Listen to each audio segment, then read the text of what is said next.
world, mga 40% nagpa-positive doon. So, importante malaman. Sa Asians, almost 50%. Oo. So, yung ibang genetic mutations, less than 5% na sila. Meron silang subtle differences in frequency, pero nowhere near sa EGFR. Oo. So, just to give you a good example, yung father-in-law ko, na-diagnose siya noong 2016. Oo. He lived almost 7 years kahit na stage 4 situation because of the tablet na iniinom niya. I'm not saying na of course it will be everything will be the same kasi it matters kung ano yung klase ng behavior ng cancer ang nakuha mo kahit na pa EGFR mutation pare-pareho magkakaiba rin ang mga response. So pero yun yung largely magbe-dictate ng kung anong gamot ang dapat maibigay sa'yo. Oo. So, aside from confirming the diagnosis at mapapagawa natin yung vein radiation, yun din ang magiging basehan natin kung ano ang gamot na dapat ibigay sa'yo. Kaya very important yung sample natin. Na actually, wala tayong nakita ipinagbago nung nakaraang ilang buwan. Oo. Kaya hindi rin siya easier to do yung biopsy ngayon. Walang masyadong in-improve, kumbaga, unless yung halimbawa pag ginawa yung biopsy na yun at kung i-attempt na natin na ipabiopsy yung dun sa neck vein lesion, is kung may makikitang doon na lesion, mas madadalian tayo. So, ang isang pwede natin gawin,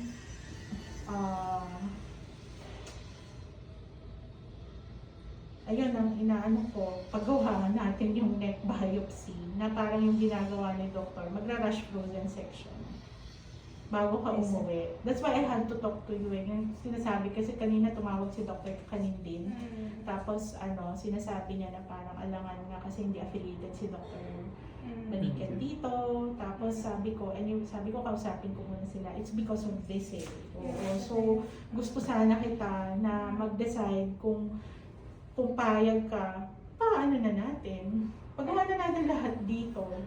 Kasi yun ang laki ng chance ang baka kapag ka-biopsy yung dun sa lung mo, mamaya ma-CTP ka. Oo. Kung mababiopsy natin yung dun sa neck mo, kung accessible siya, at ni-rush frozen section at may nakita na, hindi na kita i-refer ng yung dun sa baga. So, unahin yung dun sa... mas better. Oo. Pero hindi siya yung tipong hihintayin natin ng 1 linggo. Oo. I-rush frozen section natin. Oo. That is kung accessible ha. Kasi nga hindi nakakapako siya. Parang nakakapako siya. Pero hindi siya yung talagang very prominent. Oo. Tapos yun na nga, baka pag nag-rush frozen section ka, wala namang makitang cancer cell. Oo. Inalis na nila yung malaking part ng lymph node, pero wala naman silang makitang tumor doon. Di wala tayong choice na kailanganin din natin. Oo, yung sa lung. Oo. Yun na dahilan na gusto ko sana unahin natin yon and then decide kung anong nakita sa RFS. So, ibig sabihin, mas better yung na alternative. Yung sa neck. Mas accessible kasi siya. Mas accessible. Oo. Tsaka, wala kang risk masyado ng complication sa lung. Oo. Sa lung. Yung sa lung kasi yun na nga, kapag pinuncture mo siya dahil dun sa lalim niya, mas mataas yung chance magkaroon ng pneumothorax. Yung pneumothorax is yung escape ng air sa balot ng baga. Oo. Pagka nag-escape yun doon, kakailanganin mo tuloy ma-tube. Lalagyan nila ng yung parang ganito kalaki na tube, ipapasok doon sa gilid. Di syempre additional pain and so on. Oo. Kaya lang yun na nga oo. Kung nga doon mapunta talaga yan. Ayun na nga, parang sa akin kasi, yun naman yung worst kung naka-tube ka. Kasi although pwede naman siya i-convert na into parang may supot, kaya lang yun na nga rin. Source na naman ng additional na pain. Oo. Pero yun na nga, pwede kasing gagawin natin yun, pero wala tayong makikita. Oo. Kung dadalhin ka sa operating room yun na setting, yung biopsy namin. So, pero para sa akin, kung willing ka to go to the OR for that, sa tingin ko, reasonable yun. Kesa diretso tayo dun sa ano. Total, andito ka na din eh. Oo. So yun. Hindi tayo sure na may makukuha tayo dun sa neck. Pero at least, mas superficial siya. Kesa yung dun sa baga. Oo. So yun. And then, yung other lesions, yun na nga. Ang isang I was banking on was yung, sige, kung pwede yung dun sa liver na lang. Kahit wag na natin gawin yung dun sa lungs. Oo. Kasi talagang avid yung nakikita sa liver eh. Kaya lang, sabi ni doktor, hindi raw accessible. Kasi nga siguro masyadong malalim yung lesion eh. Oo. So, edi syempre, ang problema mo naman doon, bleeding. Kung masyadong malalim. So, Hindi po possible, Doc, na nanggaling sa liver, no? Kasi less likely para sa akin. Kasi ang liver lesions, kadalasan yan, kahit sobrang laki na sila, halos wala ka pang makikitang metastasis sa baga. Kasi we're talking about may bukol sa baga na avid, may bukol sa liver na avid, tapos may brain lesions na mukhang metastatic. So, mas characteristic siya ng lung na nagpunta sa liver at saka sa brain kaysa yung liver na nagpunta sa lung at saka sa brain. Oo. Yung sa liver, halos hindi pumupunta sa brain yan. Ang nangyayari, palaki siya ng palaki to the point na mag-fail na yung liver. Bago pa siya, halimbawa makakita ka ng metastasis sa lungs. Meron yung talagang nag-fail na yung liver pero wala ka at all makikita ng metastasis. Oo. Basta lang kaya nagkakaproblema kasi palaki ng palaki yung bukol sa liver.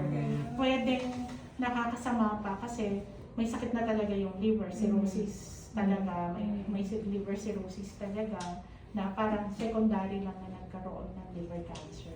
Oo. Pero hindi imposibleng wala kang liver cirrhosis, posibleng magkaroon ng liver cancer na primary. Pero yung overall picture natin, it does not seem to be liver cancer. Oo. So pero, whatever that is, yung nandun sa liver, kung halimbawa metastasis siya from the lung, ano yun, ang magpipresenta ron, makikita mo by the itsura, no, sa morphology, at saka pag ginawa mo ng special stains, ma-determine mo yun kung talagang galing siya sa liver or galing siya sa lungs. Madali lang yun. Kung sana accessible, kung dineclare sana ng doktor na accessible, wala issue, yung liver na lang. Kasi mas malalim kasi siya. Yung problema, mukhang mas delikado kung yun ang ipipilit niyang i-biopsy kesa yung doon sa lung. Sabi niya, hindi raw accessible para sa kanya yung nandun sa liver. Oo. Sa bagay, kung titignan mo nga naman ang lalim talaga. Oo. So, pero kasi yun, depende rin dun sa gamit nila na needle. Yun na nga, siguro minaksimized niya na yung haba ng needle and needle. Hindi talaga siguro kaya. Oo. So,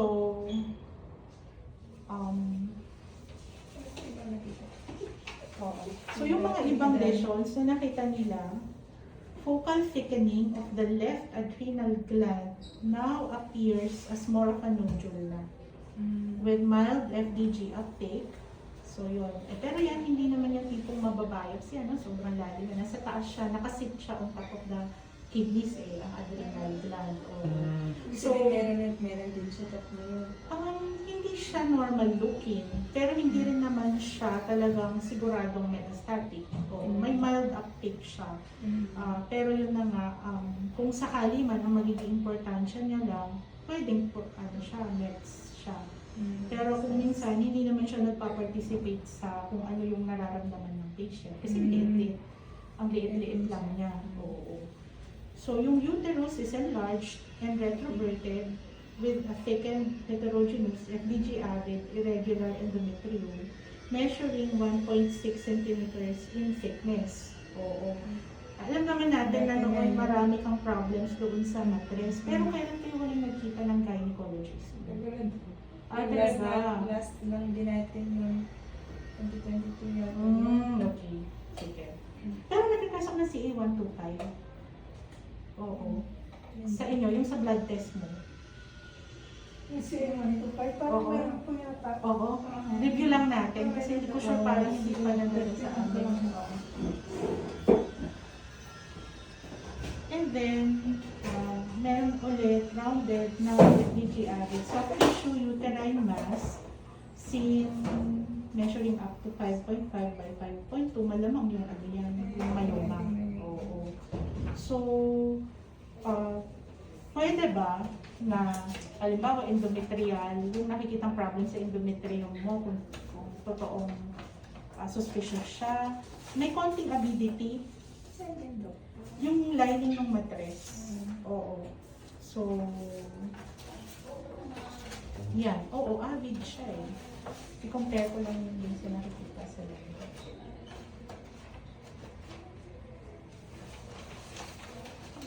Kasi natin kasama sa lungs. O habang nandito ka, dapat makita ka na rin ng gynecologist. So, yung dun sa cyst, right adnexal cyst, hindi na nakikita. Dun sa left, meron, maliit lang. 2.3 by 3. Oo. Pwedeng hindi naman siya talaga significant. Pwedeng physiologic cyst. Negative for ascites, wala naman silang nakikita na lymph nodes in the area. Oo, stable na FDG avid, cystic focus. Marami kasing mga other findings pero mukhang hindi naman related sa malignancy. Normal ang pancreas, spleen, right adrenal gland, right kidney. Yung sa left naman kasi cyst lang na nakita ang liit, 0.4. Hindi naman talaga problematic. Gastrointestinal tract, wala silang nakita rin bukol. So, that practically rules out pancreatic, malignancy in the stomach, in the small intestines, large intestines. So, again, generally, hindi rin siya magpipresent as metastasis sa brain or early in the, although, syempre, ang cancer kasi, kung minsan it doesn't follow rules in. Pero, at saka hindi naman talaga, kung talagang nagko-consider ba tayo ng gastrointestinal tract na dapat ma-endoscopy. Oo. Pero yun na nga, wala ka naman talagang nakita. Oo. Tsaka na-follow up na rin yan. Wala silang nakitang bone lesions at all. Oo. O walang FDG avid na lesions. Mga degenerative, na arthritis, disc disease, bone islands, mga ganun. Pero walang mukhang metastasis. Doc, sorry sa liver po. Wala pong, hindi po FDG avid na? Yung dun sa Sa liver, liver, hindi mo kasi talaga masyadong Sobrang maka-classify yeah. kung avid kasi ang liver kasi iba ang iba ang activity niya compared to the rest of the body. Para siyang parang kumbaga yung liver parenchyma, meron siyang normal avidity. Kumbaga para siyang yung buong liver avid siya. Avid talaga siya. So pero kapag yung ang nila description nila, merong avid din yung nakita nila dun sa kinonsider na avid talaga. Kasi kung makikita mo, di ba yung picture sa iba black talaga, ito yung liver siya, iba ang itsura niya talaga. Pero ito yung lesion. So kung talagang may avidity pa rin siya. Avid pa rin siya. Okay, Doc. Thank you po. So, Okay, sa bone, Doc, safe, di ba? sa bone wala. Yeah, okay. Oo. Ang So, hirap po sa bones. stable, hypermetabolic. So, ibig sabihin avid, yung nakita na bukol sa right lower lobe. Yun yung ideally sana mabiopsy. Kaya lang deep siya. So, deep siya, mas malaki yung chance ang magkaroon ng complication. Oo.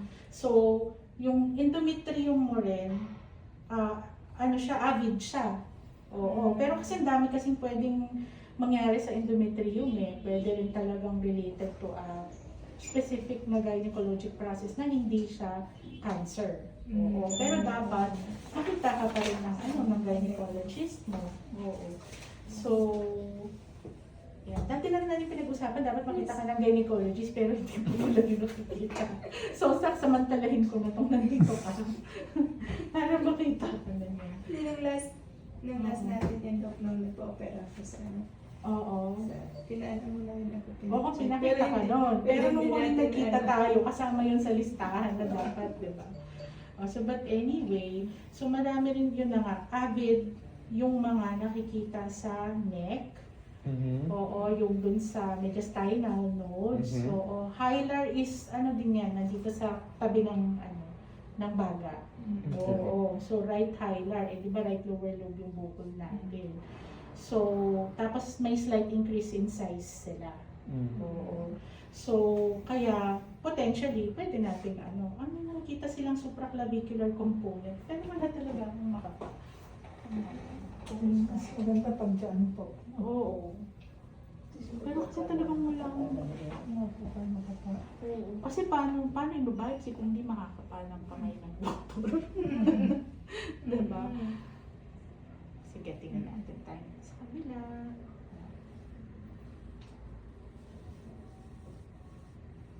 Ito parang very prominent siya. Yes. Oo. Dito malambot eh. Oo. Dito may prominence dyan. Oo. Mas madali pong kumuha pag dyan. Oo. At saka yung risk. Superficial siya. Oo. Wala masyado risk. Diba? Sino ENT mo? Sino naman pinapag-usap niyo? Si Dr. Kalilawan ba? Oo, siya yung tumingin sa'yo. No? Sige. Ano na lang. Refer ba kita sa kanya? Yung CA125 po, CA... Oo, si 15-3. Oo, yan. Okay. Oo. Oo. Okay na lang. Yan, exactly dun sa CAA lang. Pwede kasing tumaas sa lang yan eh. Yung CAA non-specific siya. Oo, so mas common. At least konti lang din po. Baba lang, tumor marker siya. Oo, ina-elaborate siya ng adenocarcinoma type ng mga cells. So, very common siya sa colon. Oo, pero pwede rin tumaas yun sa stomach cancer kasi adeno rin yun. Glandular, glands din siya. So, sa breast pwede rin tumaas. Sa lung pwede rin tumaas kasi glands din. Glands lahat yun eh, yung mga nagkaka-cancer na yun.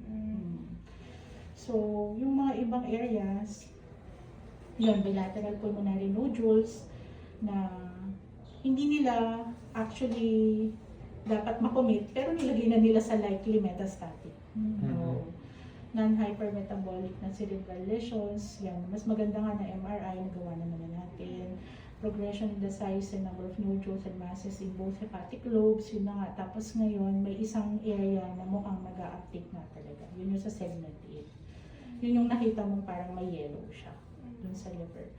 Tapos yun, yung dun sa adrenal gland, baka part ng metastasis, pero wala namang masyadong ipa-participate sa symptoms mo.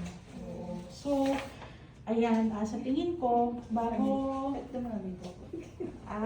hindi, halos pareho lang yun. Pareho lang nung nakita dun sa scans mo before. Oo nga eh. Pero, yun na nga, significant siya eh. Oo. So, sa tingin ko, bago natin i-consider na padala ka for radiation, yun na nga, gawin na natin yung biopsy habang andito ka. Oo. Mas comfortable ka naman na ngayon eh.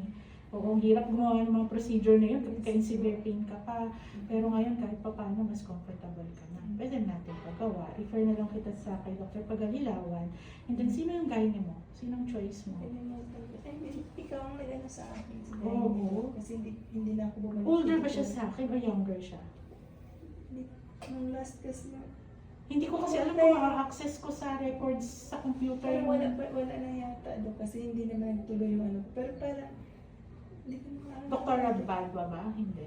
Siya yung dati na. Pero hindi siya yung last nung binigay sa akin. Talaga? Kasi Dr. Rabadwa talaga yung O kasi si Dr. dati Rabadwa siya yung gumawa ng dati ko naman.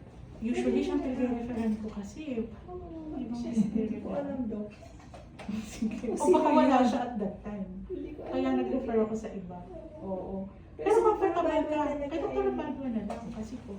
Siya naman talaga yung ko doon. Oo. Noon na refer mo. Oh, sige. So, ayan. Oo. May Pero questions nagalitin ako noon. Ay, oo, syempre. Kasi lang taon. Pero pag nagalit naman yun eh, grabe ka. Kasi ilang taon na yun nito, di ba? Itong sa Oo, oo, eh. Oo, sige, di bale. May tanong po kayo. Kasi, yes. Parang po ako tanong.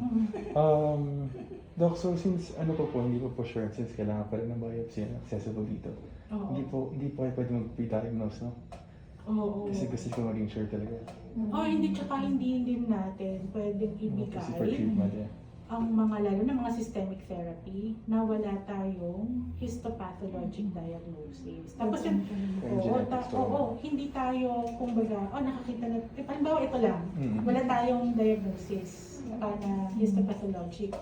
Tapos ang iniisip ko, kasi nga, based on the overall clinical picture, ang pinaka-likely is yung nandun sa lungs. Kasi may mediastinal lymph nodes ka, may hilar lymph node, tapos very common talaga pupunta siya sa liver, tapos ayan na nga, meron yung doon sa brain. It matches talaga lung primary. Pero, katulad nun, there are so many things. Number one, I wouldn't be able to give. Kahit na halimbawa very general treatment lang na chemotherapy, I wouldn't. Number two, yun na nga nakita natin na pag mas specific yung treatment, mas maganda yung outcome. So, kailangan mo talagang malaman kung anong cell yan, anong genetic mutation meron siya para appropriate yung gamot natin. Halimbawa kung EGFR mutation positive siya, bibigyan natin ng tablet ikaw para it will take care of everything. Pero of course, hindi naman makukure yun kasi nga nagkumalat na siya. Pero mahaba ang ina-expect mo na progression at saka overall survival kapag kahit ganun ang nag-positive. Kasi nga, less aggressive siya, tapos very specific yung gamot na ibibigay mo. Ang lung cancer kasi, lalo na dun sa mga positive sa mutation, drunk yan or lasing sa genetic mutation na yon. Kaya, nag-work ng matagal, ng taon, yung iisang tablet. Whereas, the usual nature of cancer cells kasi is they have a lot of mutations occurring in one tumor, and then iba-iba pa ang behavior ng mutations na yon. So, may, halimbawa, nagbigay ka ng chemotherapy, initially mag-work, pero darating yung punto at saka mabilis lang, hindi na nag-work. Even if you continue giving that drug, kasi may bago na naman siyang mutation. And the mutation is the basis of resistance. Oo. So kaya kailangan mo na naman magpalit. Merong mga lucky ones na halimbawa may isang chemo drug ka na binibigay na ang tagal na nag-work. Nagkataon lang yun, lucky yun. Kasi hindi yun ang usual behavior ng cancer cells talaga. Pagka na-expose yan sa gamot, hahanap yun ng resistance sa current na treatment. Which does not happen nga very early in a lung cancer na makakadetect ka ng mutation. Oo. Yung mutation na yun, makakatulong yan overall kahit na halimbawa makikita mo yung sa baga, ang liit lang niya, liliit ba yun? Posible, liliit siya, pero ang pinaka-importante kasi doon, hindi na siya makaka-multiply in the meantime. Oo. So, ganun din yung doon sa lesions sa liver. Ang challenge lang noon is kapag nagkaroon ka ng brain mets, kasi talagang kadalasan local treatment lang yon. Kasi yung mga gamot, hindi niya nare-reach, hindi niya nalalampasan yung blood-brain barrier. O, ibig sabihin yun, iniinom mo, nagsa-circulate lang siya dito sa katawan natin, hindi siya nakakapasok doon sa circulation ng brain. So, hindi mag-work. Nagkataon lang na kung sakali na yung isang klase ng mutation, meron na siyang nakakarating na gamot, nakakarating talaga siya sa brain. Oo. So, pero pag pure chemo lang yan, halimbawa, negative lahat dun sa mutation, hindi talaga nakakapasok ng brain yun. Oo. Talagang magre-rely ka na lang talaga dun sa epekto ng radiation. Oo. So, pero ang pinakamabilis na pwede natin magawa agad-agad na treatment, kasi we have to prioritize the brain, is the radiation. Yun, halimbawa may result lang kahit rush frozen section pa lang yun, pwede na Basta may report na ng rush frozen section, we can refer you. At saka, pina-prioritize sa BGH Actually, our radiation facility is already functional. Ang problem lang, wala pa siyang PhilHealth coordination. Naka-process pa lang. Oo. So, kasi hinintay syempre yung DOH license. So, nauna na yung license pero awaiting pa ng PhilHealth. So, medyo impractical kasi yung PhilHealth benefit is 3,000 per day sa radiation. So, ang laki ng difference. Oo. Kaya parang kung gusto mong Kasi yung sa brain, 10 doses usually yon. So times 10 na yon, 30,000 na agad yon. So being practical lang, ang magiging issue ng sa BGH kasi di ba alam naman natin, punuan siya. Pero ang advantage kapag ka mga ganitong situation kasi, ipa-prioritize ka nila.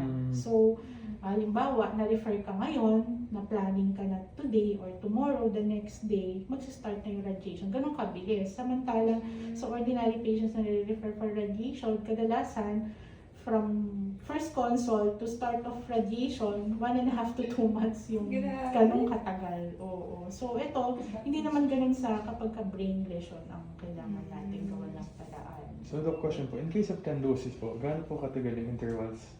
Everyday yun. Everyday, Oo, dire-diretso except talaga. Saturdays and Sundays. Mm. Oo. So, Gaano pa katagal yung radiation doc? Immediate? a few minutes lang Few yun. minutes lang. Oo. Papasok pa rin po sa ano?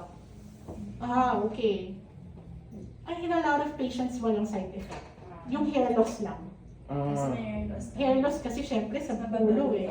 Oo eh. Pero, in some patients, ito ano siya ha, hindi, kadalasan ang nangyayari ito kapag ka matanda na, marami ng vascular issues yung brain, ibig sabihin may mga microstrokes na sila, oo, nagkakaroon ng mga memory issues, nagkakaroon ng cognitive issues, hindi mo masiguro ngayon kung talaga bang dahil dun sa radiation lang or baka sumikip lang yung mga blood vessels na dati ng barado, kaya parang lumala yung mga cognitive symptoms. Kadalasan kapag kabata, walang problema. Oo. Kaya lang, syempre, hindi natin maka-classify as 0% chance yun na pwedeng magkaroon ng cognitive issues kahit na inayang patient na katulad mo. Oo. Kaya lang, wala tayong choice eh. Kasi pag hindi ka nagbigay ng radiation dun sa brain na may mga buhol, ngayon, na-address yung swelling dahil naka-dexamethasone tayo, naka-steroids tayo. Hindi na siya masyado namamaga. Pero kapag itinigil mo yon, babalik yung swelling. Oo. So, pwedeng lumala yung weakness, tsaka pwede kang magkaroon ng seizure because of that. Pero, kapag halimbawa naman, tinuloy-tuloy mo yung steroids indefinitely, ang daming side effects ang magsiset in na doon. Mas marami siya, sigurado yon. Hindi pa yun yung parang baka mangyayari. Ito talaga, ina-expect mo na. Oo, na at a certain time, lilitaw na yung mga dreaded side effects ng steroid. Kaya gusto talaga natin i-treat yung sa brain. O kumbaga, walang dahilan para hindi mo gagawin. Kasi alam mo na kapag ka, halimbawa, namaga naman doon sa kabila, o di yung kabila naman ng magkakaroon ng weakness, o kaya yung iba, pati yung legs, kasama na naging weak talaga, na talagang hindi mo mailalakad. O ito yung talagang malaki ang epekto. Ito yung parang biglang natakot ka na parang Oo. kasi kailan lang to eh. Hindi na ako magsulat eh. Oo, kaya nga eh. Kailan lang eh, hindi mo sinasabi sa akin eh. Hindi na Kaya dito tayo nagkita. Importante siya. Hindi mo ba yung sinabi sinabi ko na sa'yo, di ba sinabi ko naman yung nakaganyan nila, mahirap.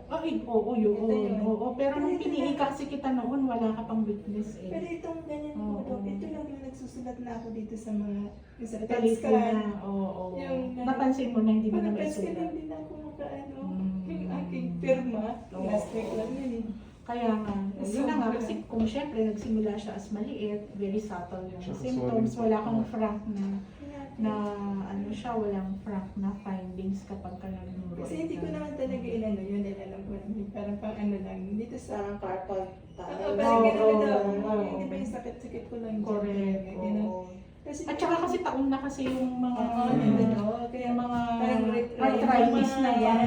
Kaya lang talaga yung ano ko, kaya itong nagpipirma na ako nung sa PET scan. Doon ko na Malamang, yun lang yung symptom siguro talaga nung nung lesion talaga. Oo, ito na lang, yun talaga to. Na, Yung mga naninigas-nigas noon, dati na talagang yun. iba yun. Oo. Kasi tapos yung ano pala, nung November 1, actually doon ako nag-start na dahil gagawa ako ng novena sa souls. Okay. Look, 4 hours ko ginawa yung edit lang. Oo. Kasi bumabalik na siya, Dok. Bumabalik na yung mga... Doon ako nag-start. November 1 yun. Oo. Bakit bumabalik na siya? So malamang yun yung Sa index spelling, Dok. eh. Hindi ko na alam ang spelling. Oo. Ano yun? Sabi ko, ganyan. Yun yung epekto ng swelling. November 6 naman tayo nagpaano eh. Nag-PET scan eh. Correct. So doon ko na parang prove na November 1 yan eh. Parang, tapos nag-detail, tapos November 6, di na ako makapirma halos.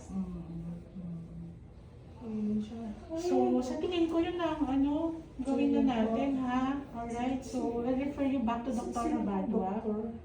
Doktor mga, ano talaga dun sa, na parang pwede mo pang ma-refer dun sa Sa NEP? po. Oo. Ako usually refer kasi kay Dr. Dominguez, Dennis Dominguez. Yung katabi ng clinic namin noon.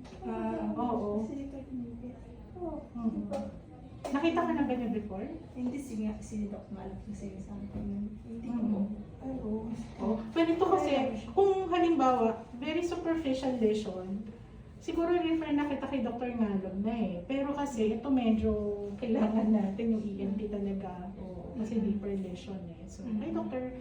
Ikaw, choice mo kung gusto mong bumalik kay Dr. Kasi pa naman ako, pero syempre hindi ko pa naman alam. Kaya hinihintay ko din talaga yun. Oo. So, okay lang ba sa'yo, gaya ni Dr. Abadwa na kita i-refer ba? Oo. Tapos sa ENT, i-refer na kita kay Dr. Dominguez. Oo. Okay? Sige. So, yun. Doon po may pupunta po dito na parang mag-check para malaman po kung alin dyan sa yung dito. Oo, si Dr. Dominguez. Oo. Tsaka pa-ultrasound na rin natin. Oo. Para ma-assess na rin niya lahat. Para malaman na pag meron pandi hindi maganda. Kasi So, ang timeline natin, so baka i-schedule ka nila either tomorrow or Wednesday. O after that, kung hindi ka na nag-headache at all, wala kang masyadong chest pains na, oo, tapos hindi ka naman mag-develop ng lagnat or anything na unusual, oo, I can temporarily send you home. Oo, so parang itatry kong i-oral the day before your discharge, your planned discharge, yung dexamethasone natin. balik lang sa Oo. So, pero baka i-increase ko muna siya na every 6 hours. Natatakot ako maka-trigger ng mga mo dyan sa sikmura mo. Kaya lang wala naman tayong Pero choice. medyo okay naman yung Dexa. Oo, okay lang. Pero dapat kasi kakain ka kapag ka iti-take Yung mo lang siya. naman ang pinakaano ko sa Dexa, yung hindi lang makasleep. Kasi parang Talaga? dire-diretso. Sa'yo? O kasi dahil... Parang nagdidiretso akong hindi natutulog. Parang hindi ako nakaka-sleep. Pero ngayon, yung ngayon daw kasi nagtatramadol ako ngayon. oo, okay. Kasi nakapahap. O sa bahay, pwede mo naman i-take yun. Kung hindi mo kaya ang Algesia, we'll get a smaller one, a smaller tablet. Sige nga. Oo. Ngayon, nahirapan ka pa ba lumano? Yan, okay naman ako. Mas okay na? So, are you able to eat? Yes, Doc. Oo, okay. So, hindi ka na naduduwal din? Ngayon naman hindi masyado ako ngayon, Doc. Nung Oo. nag-dexa ako, hindi ako masyadong Okay. Sigmura, hindi na ngangasim? Ayun, Doc, ang problema ko pag yan, yung mga... Oo. So, increase na lang natin yung omeprazole mo. Kaya mo siya? Okay lang yung... Oo, sige. Para at least... Kaya yung... Oo. may binigay po ng ibang na omeprazole na merong Mhm. nag-ano sa tiyan. Si Dr. Oh, yung pantoprazole, tsaka domperidone, oo. Yun ang pinailan po nila kanina. Okay lang. Sige. Oo, mas comfortable ka ba Pero doon? okay lang. Ako sa OMIP sinabi ko nga sa kanya. Oo, okay. Kasi may ano siya yung domperidone naman kasi, nakaka-help siya dun sa constipation mo. Kasi ang trabaho niya, ano siya, parang prokinetic, parang mas gagalaw. Oo. So, yun naman na advantage, no? Tapos may effect na parang anti-vomiting. Okay. So okay lang din. So, okay din naman yun. Oo. Pwede ako mag-add kasi ng plain, kasi full dose na yung 30 mg ng domperidone. Pero yung pantoprazole, pwede natin gawin na twice a day. So, parang may 40 mg ka sa morning, nakasabay ng domperidone, and then in the evening, solo na 40 mg pantoprazole. Para lang ma-maximize, kasi natatakot akong ma-trigger eh. Wala ka nang kayang tableta nun. Pag oral meds, kapag ka na-trigger yung dati nung sakit nun. Oo. Mga ano niya ngayon. Grabe, Dok, talaga. Kaya you have to eat, You have to eat. Food, ay ano, Oo. soft diet po siya. O sige, pero basta yung volume tama.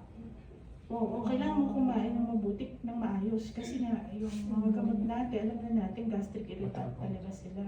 Oo. Kasi baka madagdagan ng symptoms mo. Mamaya, yung tiyan mo na, alam mo na, yung mga issues mo sa tiyan mo noon nang baka ano. Actually, natitep na ako tawagin si Dr. Dimitrari kung matagal na hindi nakita. Pero sabi ko, sige, tingnan muna natin kung hindi ka naman ano kasi para makafocus muna tayo dun sa ano. Oo. So, okay, gano'n na lang. Okay lang sa schedule natin kung sakali daw. Kung sakali, I think to be realistic ang earliest siguro na ma-schedule kanila is tomorrow. For this one? For the, yung biopsy dito, tapos silipin ka rin yung, ina-anticipate ko baka pauulit ni doktora yung ultrasound mo. Oo, so papagawa na lahat na lang bukas. Para sa ano naman? Yung doon sa matres, di ba yung loob niya, ang nasa mind mo kasi lahat yung sa myoma, pero kasi yung lining mismo, makapal siya. Oo. Tapos may konting avidity. Oo. So mas magandang masilip ni doktora. Okay? O, sige. Pero importante, kumakain ka na, nakakaslip ka na rin kahit pa paano. Oo. Oo. So, tapos, hindi na masyadong masakit. Dito. Oo. Tapos, pag umuupo, kaya mo dito? Oo. Kuya ko, huwag masyadong parang tuloy-tuloy na Dito pa rin po siya mahiga. nagsisikat. Diyan ako pinagsisikat. Mas gusto ko dyan. Mas safe. Kasi syempre pupunta siya doon sa sara niya. Mamaya, nahiga siya bigla o nauntog. Eh di mamaya niya na kung iba pa ang problema So natin. yun pala, so parang ano na isa pala, like makita dito no, is yung sa brain, sisimulan talaga. Oo, basta meron na tayong reading. Which is rush frozen. Ang rush frozen, babasahin niya, meron siyang initial reading, meron pa siyang final reading. Pero pagka may nakita na kasi siyang cancer cells, i-declare na niya yun, pwede na natin yung gamitin. So, As basis to pwede go ba within same date, no? na alin. Nakakuha niya initial reading niya. Oo, yung ano Agad, lang, agad. yung handwritten na ano, okay na yun. Oo, tatanggapin na yun. ng Tapos ano, proceed radong pa po. tayo dun sa radiation. Oo. Kasi urgent po. Kasi ibig sabihin, ba, may nakita siya doon sa Senate.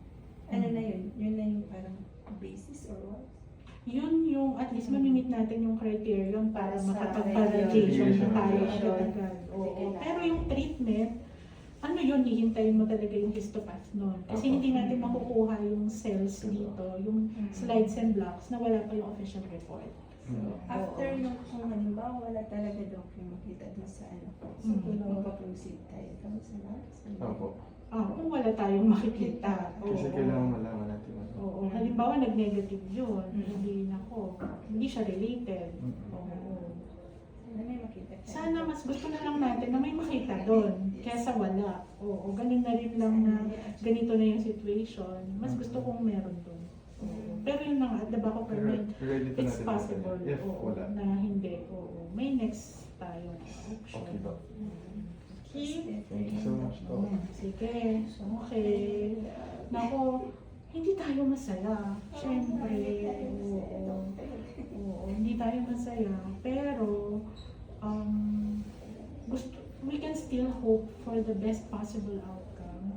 Kasi yun na nga, sana the tablet will be the specific appropriate treatment for you and we can expect a better outcome. When we say outcome, we're talking about yung relief ng symptoms, which is part of yung quality of life, yung mas makawork ka pa. Diba? Oo, kasi I'm sure, yun yung number one na iniisip mo ngayon pa rin, kahit na nandito ka sa hospital. And then, pero dapat kailangan mong as in actively nag-work ba? Hindi na ngayon dahil dito. Oo, kasi kailangan mong focus ka muna dun sa self-care, no? True. And then of course, yung quantity of life aspect, which is mas mahabang buhay. Oo. So yun ang magdidikta lahat kasi nun, anong tumor, ano ang possible treatment na pwede nating ibigay sa iyo. Okay? Oo. Ay, daw. Mas nakangiti ka pa. Parang mas nasasad pa ako. Kami naiyak-iyak ako eh. Oo Wala po, ko sa mami. Oo nga. Parang ngayon nga ako may iyak sa'yo.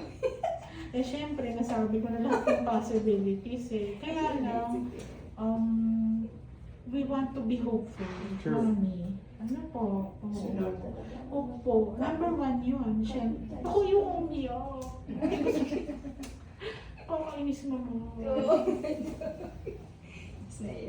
Kaya lang, magkaibigan na kasi tayo. Hindi ka na lang pasyente. Ang family. At saka, mas malaki ang trust namin sa iyo, Doc. Naku, Mami, sa kanya lahat. Ay, oo. Kasi talaga Siya talaga, parang pero dito. pinoposes niya lang.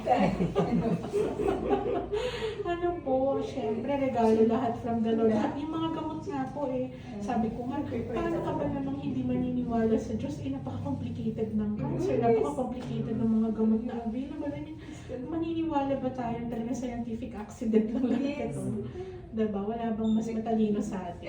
Oo, na naka-isip na pwedeng gawin ito ng Pinag-usapan mo tao. gabi, usapan Oo. niya, ang galing naman ni Lord. Nag-create siya ng mga organs natin. Ay, naku, totoo naman. Oo. So, pero, yun na nga. Kailangan mong alagaan yung sarili mo, kailangan mo kumain, para mas malakas ka rin pagka start na tayo ng treatment mo. Ha? Sure. Mm. Parang worry sa akin. Oo nga. Oo. Pero may gamot naman yun. Oo. Yun lang, we have to be able to start Endure. sana sooner. Oo. Oo. Okay. So, yung ano ba? Thank you so Ang much. mga pagkain niya na kahit anong ipakain. Actually po, for now, mechanically soft diet kasi yun nga nahirapan ko. Oo, yun dahil dyan yan. Oo. Oo. Pero otherwise po, kung ibig nyo sabihin, babawal ba tayo ng red meat? Kasi yan yung nasa sapatan ng ngayon, sasabihin at ikiklaim na huwag mo nang kainin, hindi po yun bawal. Kaya lang, ayaw natin ng mataba. So, dapat lean. Tapos ngayon kasi kung nahihirapan ka kasing mumuya, yun. So, pero ang ibig ko lang po sabihin, balanced diet dapat siya. So, dapat may protina, hindi pwedeng wala. So, fish, chicken, alisin na lang yung balat kung halimbawa parang hindi mo kaya. Oo. Tapos, yun, soy products, tofu, kasi protina yun, itlog. Opo. So, yung proteins, lahat ng proteins actually pwede, basta ayaw lang natin ng fatty. Oo. Tapos, gulay, syempre unlimited naman sa gulay. Oo, pwedeng mas marami. Kaya lang yun na nga, yung consistency na lang. Oo, iba kasi yun na nga. Oo. So, and then, 1 fruit per meal, okay lang. Tapos, syempre may carbs pa rin. Oo, so balance po. Wala actually pong masyadong difference sa heart healthy diet. Oo, masyadong maalat. Oo. So yun, variety lang, iba-ibahin po siguro para kasi mas may tendency kasi mawala ng gana kumain. Oo, so para hindi masawa po. Oo. Tsaka ngayon, pagka eventually nag-improve na yung halimbawa yung paglunok mo, may pwede mo na-expand kung anong kakainin. Siguro for now, maraming soups, macaroni soup, kasi yung macaroni soup may carbs na siya, may proteins, may gulay, lahat kompleto na siya, may itlog pa. So, oo. Oo nga kasi nag-ano na kasi pipili kung anong kaya dito. Kasi nga Oo, pag nag-react kasi dito, mag-react lahat eh. Parang nahihirapan ka kapag nahihirapan ka lumunok, natitrigger din mo ba, ganun. Sige. So yun, pwede naman po lahat. Kung kanin, halimbawa, sobrang lambot ng luto ng kanin, tapos naka-anlubog naman sa sabaw, pwede naman din. Mas okay nga ako dito yung soft diet ko doon. Talaga. Ay, mas gusto mo yun. Hindi lang daw kasi wala akong choice.